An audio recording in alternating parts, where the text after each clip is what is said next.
For several months, outlaw motorcycle gangs have terrified Western Sydney with a spate of drive-by shootings. And the turf war is crossing borders, with similar shootings in South Australia, Queensland and Western Australia in the past month. Authorities are trying to control the situation with new laws that would make bikie gangs criminal organisations. In New South Wales, senior members of several gangs met at a clubhouse in Western Sydney to plan their next move. 7:30 was allowed in, as Caro Meldrum-Hanna reports. It's 8 p.m. in outer Sydney, and outside this bikie clubhouse, there's a definite chill in the air. Last night, 7:30 was allowed in to film a most unlikely meeting of minds. Senior members of the country's most notorious bikie groups, the Hells Angels, the Rebels, the Lone Wolves, the Comancheros, the Nomads, the Black Uhlans. Traditional foes coming together under one roof. We don't talk, we've never have, and we cop it on the chin. We now open this political discussion, and now the topic is, the biggest topic in town at the moment is drive-bys. They're here for a reason, and they have a message. You know, enough is enough. We've got to start saying something. You know what I mean? And unless we start saying something, we're going to get bent over left, right and centre. We ain't going to have a lifestyle. And these people that are, you know, fighting over turf line, there ain't going to be a turf to fight over. It's finished. It's taken what these outlaw motorcycle gang members say is an extraordinary act of police provocation to get them here. Police search warrant! Doors open, with me, police search warrant!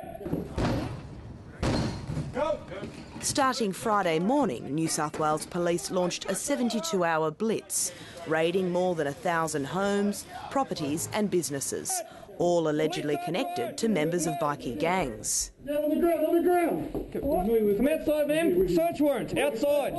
Task Force Spartan was out and about on the weekend. He's going to go get a visit. Police search warrant, open the door! 3,000 officers targeted several clubs in several areas, all as a result of a recent spate of drive-bys that's engulfed Western Sydney and terrified local communities. There were 555 arrests and almost 1,000 charges laid. Yesterday, New South Wales Police were describing it as an outstanding result, despite the fact that only 14 firearms were seized. Just be very careful. Don't lose the message in the statistics. This was an in-your-face policing. Today, the talk was tougher. We're serious about this. We're getting on with the business. It's no nonsense. What started out with a few shootings in Western and southwestern Sydney several months ago has erupted into a plague of drive-bys. In the month of April alone, there were 23 shootings, almost 60 all up. Tattoo parlours, small businesses, cars have been shot up. New South Wales Police are pointing the finger at two rival bikie gangs, the Hells Angels and the Nomads, who've been locked in a fierce conflict over numbers and turf. Control of the epicentre of the illicit drug trade, Kings Cross. What we're seeing at the moment is a series of skirmishes between various bikie groups, which, if they continue, will eventually lead to an all-out war. Clive Small is a former detective and assistant commissioner of New South Wales Police. In his day, drive-by shootings weren't the way business brawls were resolved. The past 10 to 15 years has seen quite significant changes in the outlaw motorcycle gangs. A lot of the traditional rules and regulations that they operated by have been broken down. What you have now are bikies forming alliances with groups, not only Middle Eastern crime gangs, but other groups as well, that they would never have dealt with in the past. I'll tell you why these shootings happen. Because no one follows the rules anymore. There used to be bikies, no shooting houses, no shooting families in front of family members, no attacking businesses. The code of ethics, that just doesn't happen, as you've just said, doesn't support it. But I sort of get worried now, anyone that rides a bike, you know, happens to wear a leather jacket, which is not unusual, you're going to be targeted for being a gun-toting, you know, assassin. To blame Middle Eastern people just for doing all the shooting, I don't think that's fair at all, mate. They're all Australian, they're born here, so why paint them as Middle Eastern? There's no respect. The family member's going to get hit, someone's wife or someone's kid's going to die, and what's going to happen to the bike culture? Bike culture's going to be finished. Are we on the cusp of a full-scale war?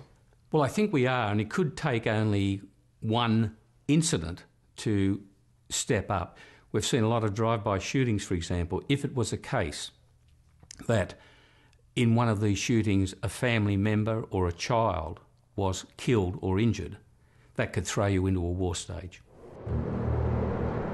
The drive-bys have already crossed state boundaries, with a spate of bikie-related shootings in South Australia, Western Australia and the brazen shooting in the middle of a Gold Coast shopping centre on Saturday, giving rise to fears that law enforcement and governments, state and federal, have lost control. But if we don't do something seriously and be fair dinkum about this, we're going to see more bloodbaths in our streets and innocent people maimed or killed. In a bid to return to law and order, several states have now introduced legislation which would criminalise membership and association with bikie gangs. This is despite the fact that last year the High Court threw out similar laws being pursued by South Australia and New South Wales. This is all about targeting people for who they are. It's not about targeting them for what they do. But I think they'll get a rude shock when they start bringing it in, because they obviously don't know what the word friendship is. People will go to jail for their friends. Today, New South Wales Police Minister Mick Gallagher was under no illusions. The statute may be redrafted, but the fight will be fierce. I've got no doubt that they will try to challenge it. They've got lots of money, lots of bravado, but what they've now started to work out is that the New South Wales Police Force, supported by the government, don't take a backward step.